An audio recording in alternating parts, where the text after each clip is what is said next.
ขอพระองค์ทรงเกษมสิริศรีเทพเทวาประทานมีเกษมสันต์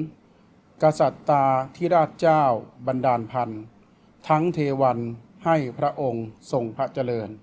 ด้วยเกล้าด้วยกระหม่อมขอเดชะข้าพระพุทธเจ้านายลิขิตริมรสรวยประธานคณะทำงานเครือข่ายโรงเรียนผู้สูงอายุกรุงเทพมหานครและคณะ